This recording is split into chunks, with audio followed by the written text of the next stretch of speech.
நச்சின 4 கேள்வி நிகழ்ச்சியில் பங்கேற்பதற்காக புதிய தமிழகம் கட்சி தலைவர் கிருஷ்ணசாமி அவர்கள் நம்முடன் இணைந்திருக்கிறார். வணக்கம் சார். நாடாளுமன்ற தேர்தல் நெருங்கக்கூடிய சூழலில் பல்வேறு கட்சிகள் தங்களுடைய பணிகளை தொடங்கியிருக்காங்க. புதிய தமிழகம் கட்சியில் என்ன மாதிரியான பணிகள் தொடங்கப்பட்டிருக்கு? கூட்டணி தொடர்பாக ஏதாவது ஆலோசனை செய்யப்பட்டிருக்கா? நாங்கள் பெரும்பாலான நாடாளுமன்ற தொகுதிகளில் வாக்குச்சாவடி முகவர்களை நியமிக்கக்கூடிய பணியை நாங்கள் ஏற்கனவே முடிச்சிட்டோம்.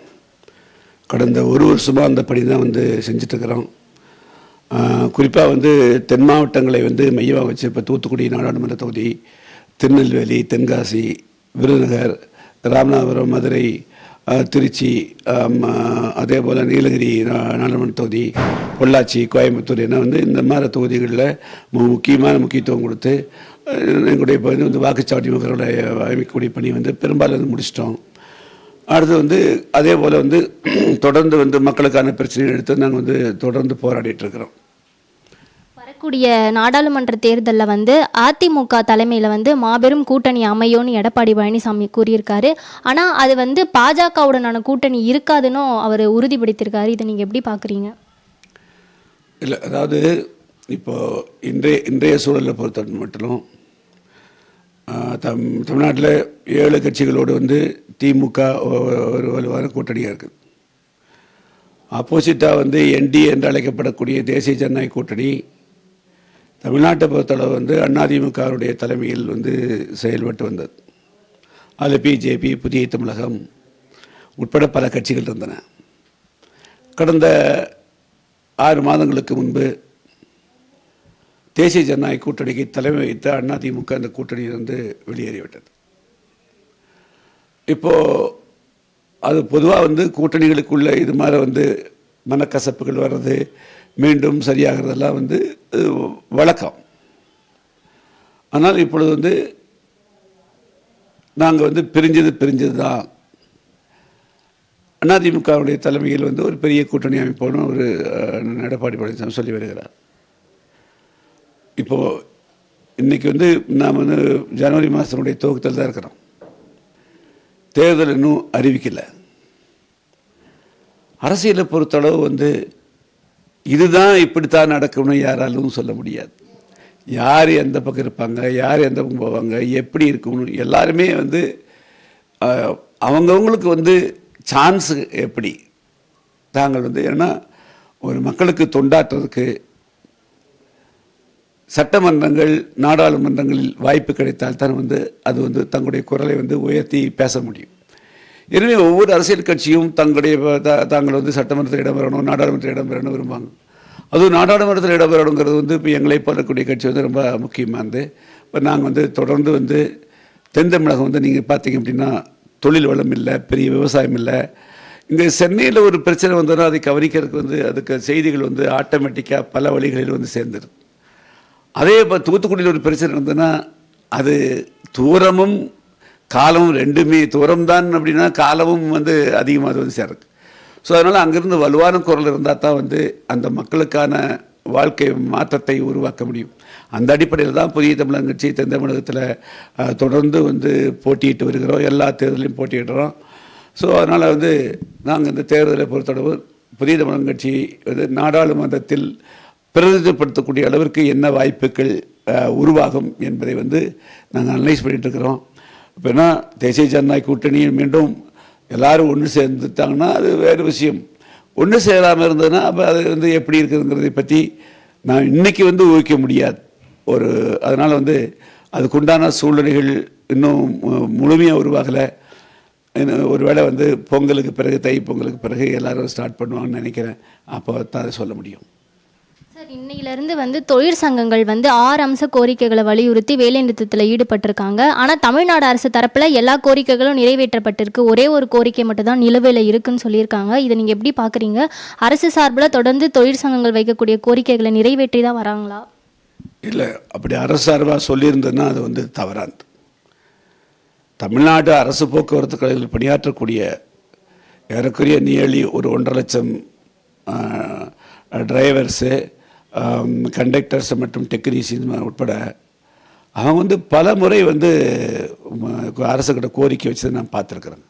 குறிப்பாக இன்று இருக்கக்கூடிய திமுகவே தேர்தல் அறிக்கையில் இவர்களுக்கு பழைய ஓய்வூதிய திட்டம் அமலாக்கப்படும்னு சொன்னாங்க. அந்த பழைய ஓய்வூதிய திட்டத்தை அவங்க அமலாக்கிட்டாங்களா? அமலாக்கலையில்ல. அப்போ அந்த கோரிக்கை நிறைவேற்றாத கோரிக்கை தானே. அடுத்தது இந்த ப்ராவிடென்ட் ஃபண்டுங்கிறது வந்து ஒரு முக்கியமான விஷயங்க. அதாவது வைப்பு நிதி. இப்போ வந்து நாம் தனியார் துறையில் பணியாற்றலாம் சரி, அரசாங்கத்துறை துறையில் பணியாற்றலாம் சரி, அந்த தொழிலாளருக்கு வந்து பிற்காலத்தில் அவர்கள் ஓய்வு பெற்ற பிறகு அவர்களுக்கு வந்து அன்னைக்கு வந்து அவங்களுடைய வாழ்க்கையை வந்து இப்போ வந்து ஒரு சராசரியாக ஒரு மனிதர் வந்து 75 வயசு 80 வயசு இருக்கணும்னா 58 வயசு ரிட்டையர்ட் ஆகிற போது அடுத்து 27 வயசு 30 வருஷத்துக்கு அவங்க வந்து தங்கள் வாழ்க்கை நடத்தணுங்கிற போது, தங்களுடைய குழந்தைகளுக்கு வந்து ஏதாவது செய்யணுங்கிற போது அவர்களுக்கு சேமிக்கக்காத்தான் அந்த வைப்பு ரீதியெல்லாம் பிடிச்சி வைக்கிறாங்க. அப்படி வந்து பல்லாயிரங்கள் லட்சக்கணக்கான தொழிலாளர்களை பிடிச்ச வைப்பு ரீதியே வந்து எங்கே போச்சுன்னு தெரியலையே. ப்ராவிடென்ட் ஃபண்ட் ஆஃபீஸுக்கும் போல அது டோட்டலாக டைவெர்ட் ஆகி வந்து ஏதோ ஒரு ட்ரஸ்ட்டு பேரில் இருக்கிறாங்க. அந்த ட்ரஸ்ட்டுக்கு வந்து செக்ரட்டரி தலைமுறாங்க, 4 தொழிற்சங்கங்களாக பேரில் இருக்கிறாங்க. அப்போ அது ஒரு பெரிய மர்மமான ஒரு கேள்வியாக இருக்குது. இவரிடத்திலிருந்து பல்லாயிரக்கணக்கான தொழிலாளரிடத்திலிருந்து ஏறக்குறைய 10 வருஷமாக பிடித்து வச்ச இந்த வைப்பு நிதி இப்போ எங்கே இருக்குது அப்படிங்கிறது அரசு சொல்லணும். அதனால் அந்த வைப்பு நிதி ஏன் வந்து அவங்க ரிட்டையர்ட் ஆகிற போது அவங்க பணத்தை அவங்க கொடுத்து அனுப்பணுமா இல்லையா? கொடுத்து அனுப்புறது இல்லையில்ல. அப்போ அவங்க போய் என்ன செய்வான்? டிரைவர் கண்டக்டர் என்ன செய்வான்? இன்னும் சொல்லப்போனால் தமிழ்நாட்டில் அதிகமாக ஊழல் செய்யாத ஒரு துறை இருக்குதுன்னு சொன்னால், ஒரு தொழிலாளர் இருக்கிறான்னு சொன்னால் அவன் வந்து டிரைவரும் கண்டக்டரும் தான் அரசு இருக்க முடியும். டிரைவர் என்ன ஊழல் பண்ண முடியும்? கண்டக்டர் ஒன்று அடுத்த நாள் மாட்டிக்குவான். ஸோ ஒரு சாதாரண வந்து ஒரு வருவாய்த்துறையில் இருக்கக்கூடியவங்க கூட வந்து பியூனும் கூட வந்து ஏதோ பண்ணிடுவாங்க. ஸோ அந்தளவுக்கு 35 வருஷம் 40 வருஷத்தினுடைய வாழ்க்கையை கம்ப்ளீட்டாக முழுமையாக ரிஸ்க் எடுத்து பண்ணுறாங்க. அதனால் அவங்களுடைய பிரச்சனைகள் வந்து இப்போ அகவலைப்படி உயிர் தரலைன்னு சொல்கிறாங்க. ஸோ அதனால் அரசு வந்து அவருடைய போராட்டங்களை கொச்சைப்படுத்தக்கூடாது. அது எந்த விதத்திலும் நியாயம் இல்லை. அவர்கள் நம்முடைய மக்களுக்கு, லட்சக்கணக்கான மக்களுக்கு தினம் வந்து அவருடைய வேலை வாய்ப்புக்கு, பள்ளிக்கு போகக்கூடிய குழந்தைகளுக்கு எல்லாருக்கும் வந்து இந்த போக்குவரத்து இல்லைன்னு சொன்னால் அவங்களுடைய பொதுமக்கள் மிகப்பெரிய கஷ்டத்துக்கு ஆடுவாங்க. அது குறிப்பாக இன்னும் பொங்கலுக்கு வந்து சென்னையிலேருந்து தமிழகத்துடைய பல்வேறு பகுதிகளுக்கு, தென் மாவட்டங்களுக்கு எல்லாருக்குமே வந்து போக வேண்டிய நேரம். இந்த நேரத்தில் அவங்களுடைய அவங்க போராடுறாங்க. அதனால் அரசு வந்து எல்லாம் நிறைவேற்றிட்டோம், எல்லாருமே அவங்க வாழ்க்கையில் சுபிட்சமாக்குறாங்கன்னு சொல்கிறதெல்லாம் அவர்களை வந்து கிண்டல் கேலி செய்கிற மாதிரி இருக்குது. அதனால் அது வந்து கூடாது. அவங்களுடைய பிரச்சனைகள் நியாயமானவைகள், அது தீர்க்கப்பட வேண்டியது. உலக முதலீட்டாளர்கள் மாநாடு 2 நாட்கள்லாம் நடைபெற்றிருக்கு. பல கட்சி தலைவர்கள் வந்து இந்த மாநாடு நடைபெற்றது தொடர்பாக திமுக அரசிற்கு பாராட்டு தெரிவிச்சிருக்காங்க. நீங்கள் இந்த மாநாட்டை எப்படி பார்க்குறீங்க? நம்ம நாடு ஒரு மிகப்பெரிய பரந்த நாடு. 143 கோடி மக்கள் தொகை கொண்ட நாடு. இன்றைக்கி இளைஞர்களுடைய சதவீதம் 35% இருக்குது.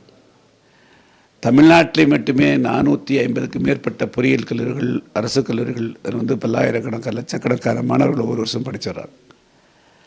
எல்லாருக்குமே வேலை இல்லைன்னு சொன்னால் அவனுடைய வாழ்வாதாரம் கிடையாது. அப்பா அம்மா உடைய தயவில் அதிகபட்சம் 6 மாதத்துக்கெல்லாம், 1 வருஷம் இருக்கலாம், அதுக்கு மேலே இருக்க முடியாது. எனவே வந்து வேலை வாய்ப்புகளை உருவாக்கி தர வேண்டிய பொறுப்பு வந்து அரசுக்கு இருக்குது. இதில் பெரிய நிறுவனங்கள் தான் வந்து வேலை வாய்ப்புகளை உருவாக்கி தர முடியுங்கிற மாதிரி ஒரு தவறான கான்செப்டுக்கு அன்றைக்கி அம்மா ஜெயலலிதா அவங்க இருந்த போதும் அந்த முதலீட்டு நடத்தினாங்க. அன்றைக்கி நான் இதுதான் சொன்னேன். 94 எம்எல்ஏ இருக்கிற போதும் கூட நான் வந்து ஃபோர்டு, குண்டாய் கார்கள் எல்லாம், தொழிற்சாலைகள்லாம் உருவான போது வேலைவாய்ப்பு கிடைக்கும். அவன் லாபம் எடுத்த உடனே மூடிட்டு ஆட்டோமேட்டிக்காக மூடிட்டு போகிறான். அதனால் இந்தியாவில் இந்த கார்ப்பரேட் நிறுவனங்களை நம்பி, அது கார்ப்பரேட் நிறுவனங்களை ஊக்குவித்து வேலை வாய்ப்புகளை உருவாக்கி தர முடியாது. அது ஒரு வலுவான பொருளாதாரமாக இருக்க முடியாது. ஒன்று விவசாயத்தை, அக்ரி பேஸ்டு விவசாயத்தை அடிப்படையாக கொண்ட தொழில் இருக்கணும். 2வது சிறு சிறு தொழில்கள், 10 பேருக்கு, 20 பேருக்கு, 30 பேருக்கு, 40 பேருக்கு வேலை கொடுக்கக்கூடிய தொழிற்சாலைகள் அங்கங்கே அந்தந்த பகுதியில். அதுக்கு நிறைய நம்மக்கிட்ட ஆள் இருக்கிறாங்க, ரிசோர்ஸ் இருக்குது, லேண்ட் இருக்குது. அதை விட்டுட்டு இந்த முதலீட்டாளர் இதெல்லாம் வந்து வெட்டி வேலை 100 கோடி ரூபா 200 கோடி ரூபா செலவழிக்கிறதுங்கிறது என்னுடைய பார்வை. சரி, ஏதோ அந்த மாநாடை நடத்திக்கிறாங்க, 60 கோடி ரூபா வந்துக்கிறாங்க. ஆனால் இந்த மாநாட்டுக்கு ஏன் வந்து வெளிநாட்டில் வந்து முதலீட்டாளர்கள் வரலைங்கிறது தெரியல.